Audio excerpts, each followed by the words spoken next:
Hey, good day, everybody. Welcome back to Live from Jerusalem with Rabbi Chaim Goldberg of the Noahide World Center. And it's been a wonderful year. Our broadcast schedule hasn't conflicted with any of the high holy days. And Rabbi Goldberg's been great at sharing with us from the Torah the way it's intended, explaining to us about Rosh Hashanah and then the shofar. And he explained to us a bit about Yom Kippur. And today he's going to share a bit about Sukkos.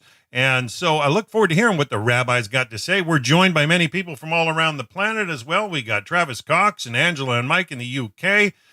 We got our friend Lara in Queens, New York. Our friend Italo down in Lima, Peru, plus Jack, I believe, is in Australia. But let's just jump right in. Rabbi Goldberg, you're live on the air. It's your show, sir. I'm going to sit back and follow along. Good evening, everybody. Good evening from Jerusalem. Everything is fine here. Good to see you all. Italo, I think I have your certificate. It's already ready, but I didn't have the time to send it to you. It will come to you soon. Okay. Lara, today I think you're sitting in Turkish, no? The Turkish area? Lara? No, you came back to the United States? Yeah, she's okay, back. Fine. Good. Okay, fine. Good to see you all. Let's speak about Sukkot a bit, about this holiday Sukkot. This is a holiday. It's unique with few things. The first, or the main thing is that it's unique because it's also related to all people of the world, not only the Hebrew people. Do you know that? Have you heard about this? Sukkot is also related. Yes, last year you shared with us a bit. We've been at this for a few years, Rabbi. This is true. This is true. So Sukkot is a unique celebration that we have also something that is related to all mankind, not only to the Hebrew people. And we're doing a few things that is related to them. And let's see for a moment a few verses in Zechariah. Okay, let's start with this, even though it's already in the middle. But this is something that is showing us how much Sukkot is related to the future. If I said till today, I showed you that everything is also related to the past of the Hebrew nation as a nation. Now we will see that Sukkot is also related to the future of all of the nation. So Zechariah 14 is a very, such a unique chapter because we're going to read now things that happened in history. So let's read it for a moment. Please read verse number 1 and 2. 1, behold, a day of the Lord is coming, and your plunder shall be shared within you. And I will gather all the nations to Jerusalem to wage war, and the city shall be captured, and the houses shall be plundered, and the women shall be ravished, and half the city shall go forth into exile, and the rest of the people shall not be cut off from the city. So we see here something that happened in 1947. Half of the city, only half of the city. I'm speaking about Jerusalem, right? So speaking about Jerusalem. Half of city Jerusalem got captured by the Jordanian army, and the second half, and they went out to an exile, and the second half stayed in Jerusalem. This happened in 1947. Let's continue on. What is happening in verse number 3 and then verse number 4? 3, and the Lord shall go forth and wage war with those nations like the day he waged war on the day of battle. And on that day his feet shall stand on the Mount of Olives, which is before Jerusalem from the east. And the Mount of Olives shall split in the midst thereof toward the east and toward the west, a very great valley. And half the mountain shall move to the north, and half of it to the south. So the first part, first of all, there is 19 years between verse number 2, that the Jerusalem got splitted, and half of Jerusalem went to an exile, and the other half stayed in their homes. And then we have, after 19 years, the Israel Defense Forces, what we call the IDF, they stood where? In the Mount of Olives. Okay, this is the legs of God, the Israeli army in the Mount of Olives. And then is that in 67, Rabbi? Exactly, in 1967, they captured the side of the East Jerusalem. The second part of the prophecy didn't happen yet. Okay, we didn't saw this yet. It's not that the Mount of the Olives split it to two and all those things. It will come soon. It will come. I don't know when. No, we waited 19 years between verse number 2 and verse number 3. So we can wait another few years until the second half of verse 4 will happen. The most important thing I want to show here is that the battle is going to be big and everything else, and this is one of the days of God, as the prophets are saying. And I want to show, let's read for a moment verse number 9, what will be in this day. 9, and the Lord shall become king over all the earth. On that day shall the Lord be one, and his name one. Fine, and this is also what Rabbi all the time asks us, but what is the name of Lord and everything else? This is where it's written down, that the name of Lord, everybody will acknowledge the name of Lord, of God, and nobody will worship any idolatry. Till here, everything is fine. But the most important thing is what the prophet is saying to us will happen after this battle. So please read verses 16, 17, and 18, please. 16, and it will come to pass that everyone left of the nations who came up against Jerusalem will go up from year to year to prostrate himself to the King, the Lord of hosts, and to celebrate the festival of tabernacles. And it shall be, whoever of all the families of the earth does not go up to Jerusalem to prostrate himself to the King, the Lord of hosts, upon them there shall be no rain. And if the family of Egypt does not go up and does not come, it shall not rain upon them. The plague on Egypt will be the same as that with which the Lord will plague the nations who do not go up to celebrate the festival of tabernacles. So what we see here, that at the end of days, the main, I will say it like that it will come inside to our mind in a reality. We had this summer, we had the Olympics. The Olympics game. Now, I didn't went to the Olympics. I think that most of the people here did not went to the Olympics. But each nation sent some delegations to the Olympics. Yeah. Delegates, exactly, to the Olympics. Okay, Israel got few gold medals, and we are all proud. My nation. They had the music of my nation and everything else. And also, I'm sure that the United States got some, and the Canada, I didn't look very inside. This is what he is saying here. Every year, there's going to be delegations from all nations that will come to Jerusalem on the Sukkot, on the festival of the tabernacles, the Sukkot time. Everybody will come. This is the time of the whole nations to come and to celebrate together the holy God, the one God, not any other idolatry or something else. And because people are going, or the nations are going to go there and to celebrate this thing, God will give them, when we're saying rain, we're saying God will give them life. Rain is life. Rain is where the water is coming from the heaven and giving life to the earth, and then this is how everything is growing up. Another very unique thing is that how does he call the nations here? Look in verse 18. He's calling them family. Remember that? We showed this already once. I will show this again for a moment that we'll remember. We explained this when we spoke about Abraham in Genesis, and when we spoke about the punishment of the Babylon Tower. So let's jump for a moment to chapter number 10. We explained that there's a difference between families and nations. Families, usually, the basic assumption is that they have good connection between one with each other, and the fight is something that is usually not the normal thing in the family. Nation is the opposite way around. First of all, they have fights, and it's a bit unique that they also have good connections one with each other, as we see, for example, with Sweden. That it's a very unique thing that they don't have any war with anybody else. And what we see here in chapter 10 of Genesis, that when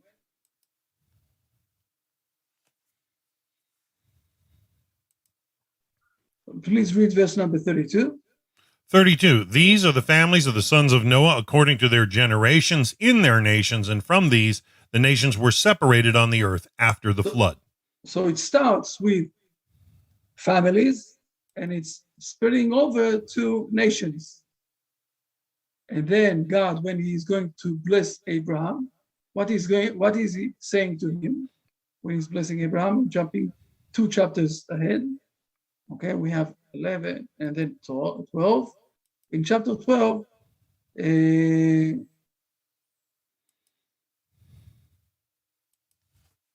when God, please read verse number 1, 2, and 3. 1. And the Lord said to Abraham, go forth from your land and from your birthplace and from your father's house to the land that I will show you, and I will make you into a great nation, and I will bless you, and I will aggrandize your name, and you shall be a blessing.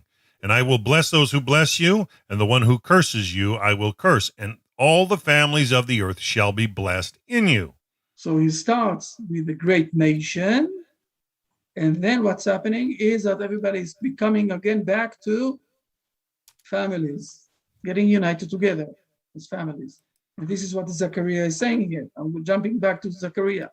And if the family of Egypt do not go up to those, or does not come, it shall not rain upon them. No, we're going back to become families to get reunited together.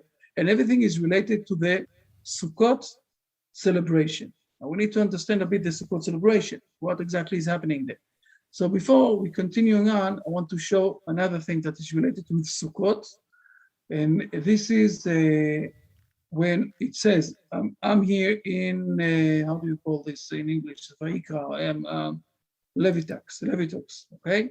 In chapter 23, we have all the celebrations. We saw already Rosh Hashanah, we spoke about Yom Kippur. Now we're going to speak about Sukkot, okay? In the 15th day, on the 15th day of this 7th month, the festival of Sukkot, okay? This is, we know that, but I want to show more.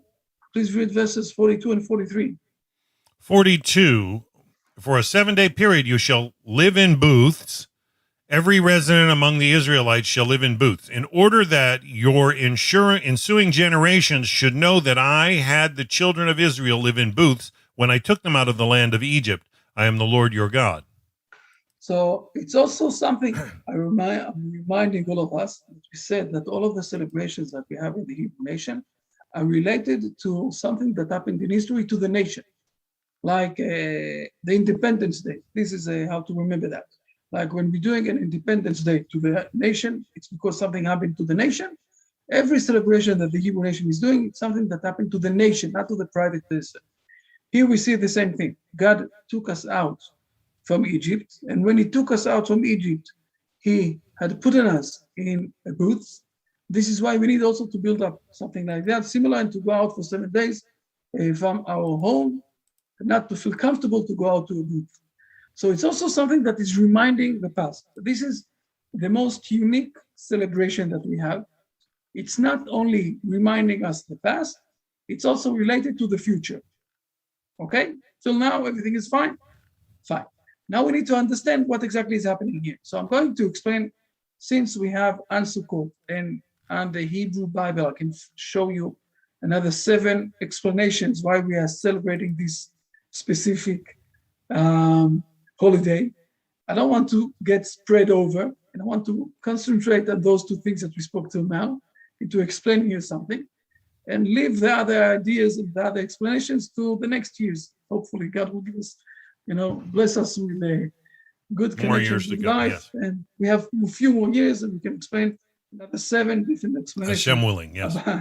About this festival. But let's speak about those 2 things that we saw till now.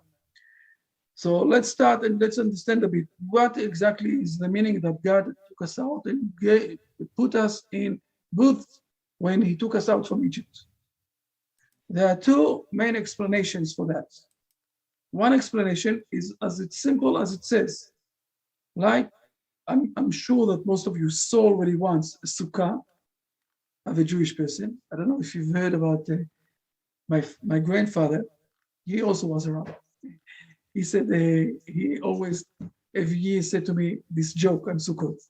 He said that there was a Jewish person in New York who built up a sukkah. Now, his neighbor complained on him that he built up something without the building permit. authorization of the country. So the Jewish person was invited to the court, and he heard that the main judge in this court is a Jewish person. So he was really upset. He didn't know what to do. He said to himself, I really know they're going to destroy my sukkah. I don't know what to do. So when he came to the court, the judge listened to the neighbor and judge listened to the Jewish person. And then he said to him, I'm ordering you to destroy this sukkah in 8 days from now. Now, the sukkah is only 7 days, so 8 days, he had the sukkah for 7 days, for his days. We need to, this is what we call the sukkah. I'm sure that almost all of you saw already once a sukkah. One explanation is that we have, God put us in a sukkah just like we are building a sukkah. The other explanation is a bit more unique, and it says that we didn't really build up sukkot, but what God did, He put us inside. You say it in Hebrew, ananei kavod. It's the fog, okay, the fog that God put us inside when we went out from Egypt. I will show you for a moment where it's written down. Something similar is written down there, but it's not the only place. So let's jump for a moment. No, come on. To Exodus. Sorry. Let's go to chapter 14. And I will show you an example of how God saved us inside this foggy situation. And we need to realize what is the foggy situation, what is the meaning of this foggy situation. So, go on. Yeah, it's not jumping to the right place. Sorry. Hit the go button. I did it already, and it's not moving. Oh, okay, fine.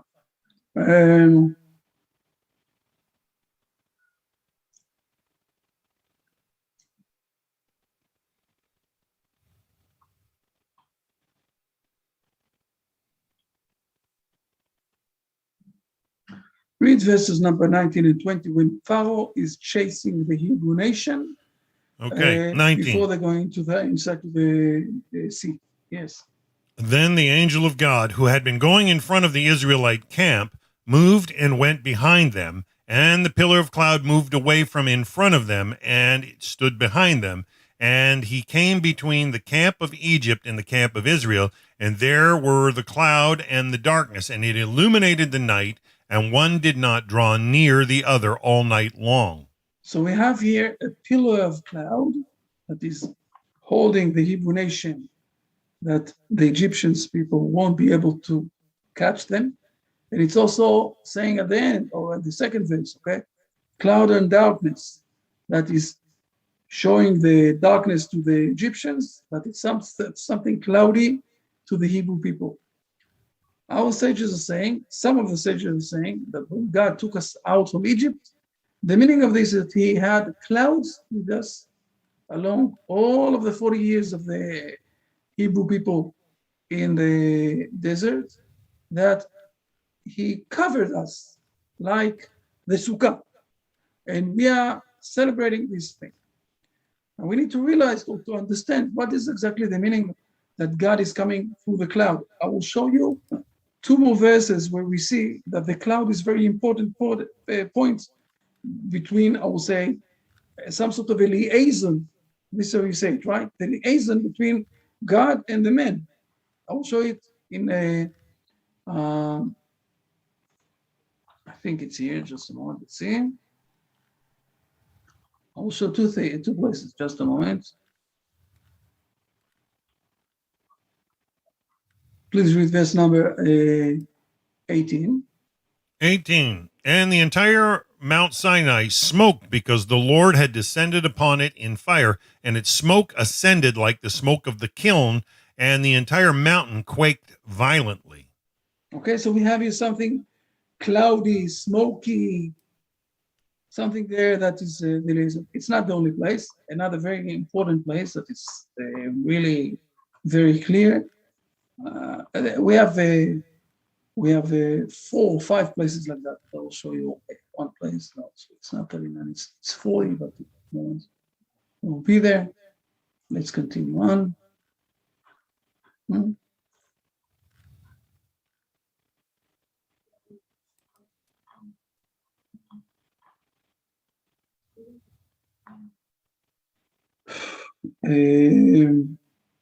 Please 38. read verse number 35, first of all. 35. Moses could not enter the tent of meeting because the cloud rested upon it, and the glory of the Lord filled the Mishkan. So the glory of the Lord is coming with a cloud. Okay. And please read another 38 also. 38. For the cloud of the Lord was upon the Mishkan by day, and there was fire within it at night, before the eyes of the entire house of Israel in all their journeys. So we call this the cloud of God. So some of our sages are saying that when God took us out from Egypt, we really did Sukkot, the physical Sukkot that we're doing today. And some of our sages are saying, no, it was only the cloud of God that was with us, and we're doing something as a memorial for this cloud of God. Now I can try to explain a bit what is happening here and why this specific celebration is also related to the future and with all of the nations. Go with me for a moment. The cloud, the physical cloud.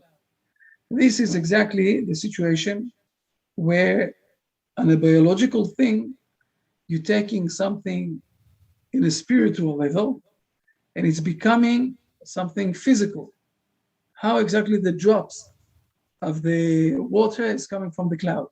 The cloud is something not only foggy, it's also how do you call it? It's like some sort of a gas, right? It's not something physical that you can touch. It's like the air, and something there is becoming from something, I will call it not physical, to become a physical. And in the Hebrew, the word rain is like the word becoming physical. The word geshem, rain, is becoming physical. Something from heaven, some sort of ideal, some sort of an idea, some sort of ideal, I don't know, something very abstract, the heaven, is becoming physical here in this world. Water is giving life. This is more or less very similar to what God is doing in this world. He is not something physical, but he is giving to this world ideas, life, and other abstractical things, so this world is functioning. This is why the cloud is some sort of a liaison between God and man, as we see here in those verses. Now I'm going back to things that we said already more than once.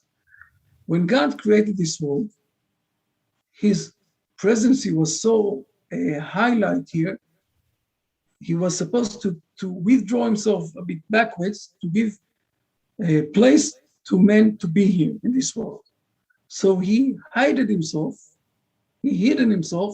behind the laws of nature. So we won't see him straight ahead and in front of us. If we will see him if he will appear in front of us, what will happen? I will show you. We were there 2 minutes ago. I will show you here in not chapter 20. No, I know what they said, chapter 20. Let's go. Please read verse 15 and 16. 15. And all the people saw the voices and the torches, the sound of the shofar and the smoking mountain. And the people saw and trembled, so they stood from afar. They said to Moses, "You speak with us, and we will hear, but let God not speak with us, lest we die." if God will appear here like he did in the 10 commandments, so we would like to get straight ahead connected with him, to leave this world, to die. This is what's written down. I'm not inventing anything. We are reading the verses, okay? It's very simple. It's also clear. It's like, when I'm taking a rock and I'm holding it on the air and I will leave it alone, it will go straight down to its source, to the earth. If I'm taking the fire will try to go back to the source. The source is the sun. So what is the source of our soul? God. So if I see God, I don't care anymore. My soul wants to go back to the source, and the body is going back to the body, to the source also, okay? To the ground. And this is what they're saying to him. We can't see God. If we see God, we will die. Okay? We can't live here anymore. And God decided to hide himself behind the scenes of nature. This is what he did. And we said it 2 weeks ago, or 3 weeks ago, that this was the first exile that God created the world. Therefore, the world is outside from him. The word Bereshit bara, the word bara, created, in Hebrew, it's also outside. Okay? Bara is chutz, outside. Second exile that Adam and Eve did the sin in the Garden of Eden, and God took them out from the Garden of Eden. Another exile that Cain killed Abel, and then God told him, go be a wanderer in this world. Another exile. Another exile that we have is that God spread us all in all over the land in the Babylon Tower. The first person that suddenly hears, this was in Genesis, last time that we've learned Genesis, suddenly hear from God that you will inherit it, the land. You are the one that is going to stop being in an exile. You're going to be in your place. It's Abraham. And Abraham, his mission in this world is to teach the world how to get connected back with God, to speak with God, to discuss things with God, to get related with God, not only for himself, also for all over the world. How do we do this as an experience with ourselves? When we're taking a week in life, that we are going out from our homes where we feel very comfortable, like we built up my home, I built up my home, I have the roof, my ceiling, I have everything. Everything here is clear when the rain is suddenly going down. Everything is defending me. Everything is very organized. I have a good, key on my door and everything else. I'm perfect, and nothing will come and harm me. I'm going outside, and I'm trusting God. I'm sleeping for 7 days outside, and I'm saying, I see this. One of the things that you need to do is to see the stars from the sukkah. I see the stars. I see the world.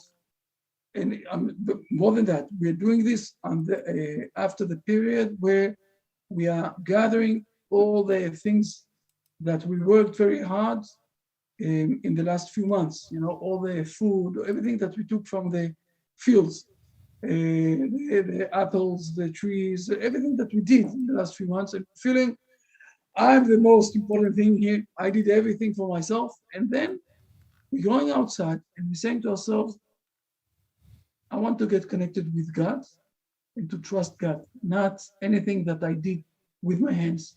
I'm remembering the most simplest important point where I'm getting related with God and I'm trusting God with what will happen with me. I'm sleeping outside. So I'm doing this as a Hebrew person, okay? And this is my mission to the world, to the other nations. And when the nation will come to the stage that they will acknowledge God, they will send delegations this week to Jerusalem. to celebrate with us. And they will be blessed with this because they will be together and we will be all of us together. This is how it's working. So this specific celebration is not related only to what happened then, that we got connected with God. This is our mission. This is why it's also related to everything that we're doing to the future, to the end of the future. The thing of Sukkot is related to all of the people of this world. This is why this is the celebration that they're going to celebrate with us. Beautiful. Very simple. Very simple. Now people ask me, so as a Noachite, do we need to do the Sukkot? You don't need to do the Sukkot. It's a good that you have the Hebrew people, those crazy people who are going outside to Sukkah for 7 days. No, but you can do Sukkah. I'm not saying you don't need it. Someone is feeling that he wants to do a Sukkah outside and to do everything. It's fine. It's not that it's not allowed. Those are days mainly that is supposed to be the days that people are coming to Jerusalem, sacrificing. This is another thing. This is something that we said last year. We are sacrificing 70, not cows, 70 oxen. Bulls. Right? Bulls, yes, exactly. 70 bulls we are sacrificing, and 70 is, we showed a moment ago the verse of For the nations, yeah. Of the number of the chapter 10, there is a list of 70 nations there before the Hebrew nation became a nation in this world. So we are having a relationship with all of the world in those days in the Mount, in the Temple Mount. So unfortunately, we don't have the Temple Mount today. By the way, it's allowed to Noachide sacrifice today in the Temple Mount or outside the Temple Mount. And we have people who are doing this from time to time also. Some Noachide. I need to show you, I need to tell you next time that it's happening. People want to join. Last time it happened 3 or 4 years ago. We had a group of Noachide people who came to Jerusalem and sacrificed on Mount, we said at this mount a moment ago, the Mount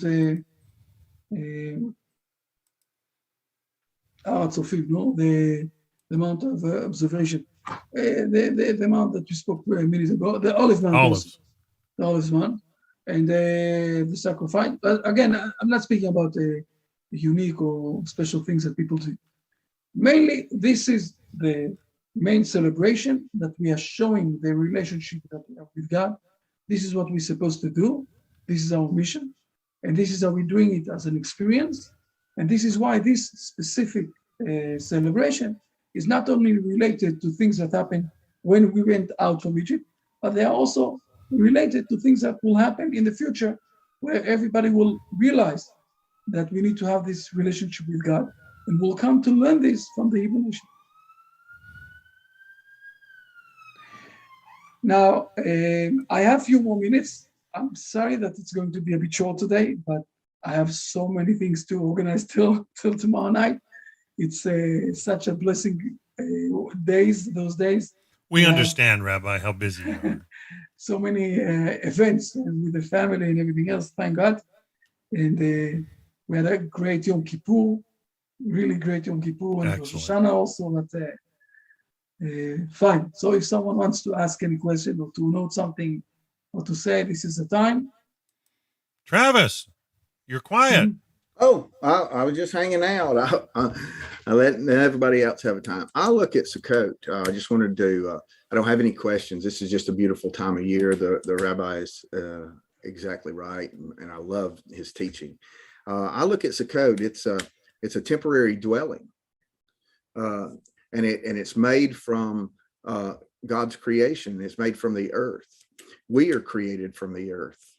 So what I look at and what I think about, I meditate on a lot of things. People say I think too much, but I look at the Sukkot that we go into as I look at our physical body. It's a temporary dwelling for Neshama, right? And Neshama and Moshe together on Mount Sinai, while he partook of the food of the angels, receiving the word, God was around him. God was over Israel in the desert.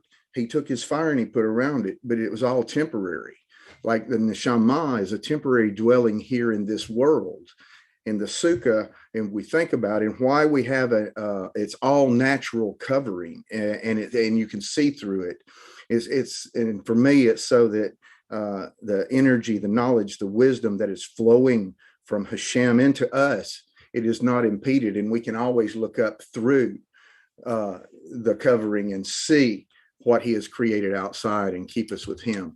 That's some of my thoughts and what I think about when I get into thinking about how God works in the world and keep us connected to the past, present, and future. That's the way I see it.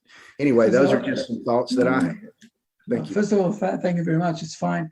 I will give you a story. For all of you, I will give a story that happened here in Israel. It was a great rabbi. He passed over something like 40 years ago. He was a really great rabbi that everybody came to Jerusalem. A lot of people came and got blessings from him and learned from him a lot. And he was very humble, very, very important person. And one day, someone very rich came to his home, and he was shocked. He saw a very small home with a table that is a bit, one of the legs was a bit short, so it was also a bit jumping the table. And he said to him, I want to organize, I have a lot of money, and my tzedakah is to organize that your place is going to be shiny and excellent, and your table is going to be fixed, and everything is going to be new things. And this rabbi said to him, no, I don't want to. And he really begged him, and he said, I don't want to. And he said to him, why don't you want? So he said to him, listen, after 120 years here in this world, we are all going to go inside to a cave that is 2 meters long and half a meter, wide. Now, I'm already used to a very small place, not really very important thing and everything else. So it will be easy for me to move my body to such a small place. If you will build for me something very nice, how I will be able to move to something like that? And this is also something that Sukkot is reminding us. You're more than right. Sukkot is reminding us, the philosophers, the big philosophers of the world, speaking about Aristotle, Plato, and all those philosophers that we had, they said you can doubt everything except for one thing. You can't doubt the death. Everybody is dying at the end. This is it. Except for the death, you can doubt everything. And the understanding of that is that when we realize that we here in this world, in a temporary situation, okay, the neshama came here to this body for a temporary situation. One of the ways to remind us this thing is by doing this sukkah, where we're going out from all of the fixed things that we have in our world to a temporary place for a few days, something that is from the nature, something that is not sealed, something that is a bit open. And Jack is asking here a very good question. We are hosting one each other. So if you have a possibility of going to a Jewish person with something and bringing him some fruit or something and saying to him, thank you very much for accepting me to your sukkah, it's very nice. But this is exactly the situation where we're starting to realize that we are here in this world in a temporary situation. And the main thing is, do we have the connection with God also already in this world? It will help us later on. Karen is also noting with this thing of the going to the Sukkot as a group of people and everything else. It's also, I think it's great. By the way, Karen, I hope that everything is okay with the siddur that you got from, that Nathan sent you, I think. No, right? Everything was okay there? I know that you bought the siddur and there was a bit of problems there with the technical side. Excellent. So I'm saying, you're more than right. Part of the thing is to remember that in this world, we are a bit in a temporary situation. It's not, we can't feel fixed too much. Thank you. Okay. Yeah, not to take anything for granted. Yeah. Thank you, Rabbi. Yes. Fine. A couple of questions. Just next week, are we having a class on next Sunday? Very good question. I don't know yet. I will know next Sunday. If my family won't surprise me too much, we will be able to do a class, and I will do this from the sukkah. You Send can me see a the message on WhatsApp so I know as soon as Yeah, I possible know, to I put know. an ad out. Okay. I know. We No, appreciate all that you do. We know you impose on your family a lot, and we just pray that they have a wonderful year. How are your parents doing? We haven't seen them here in a while. I spoke, yes. Thank God. Yes, you're more than right. We didn't saw them. We're since praying they for were them too. ill. Thank you very much. They're very good, thank God. Both of them got repaired from the illness of the COVID. My father was already leg and a half in the other side of the world, and thank God he got repaired and everything else. Amen. We are Amen. very blessing with that. Please give him a word of encouragement from us. I will give him now specifically. They're celebrating with my sister because of the COVID. They didn't brought all of us, but my sister son is getting engaged tonight, and he's already old in the Hebrew nation. Mazel tov. Exactly.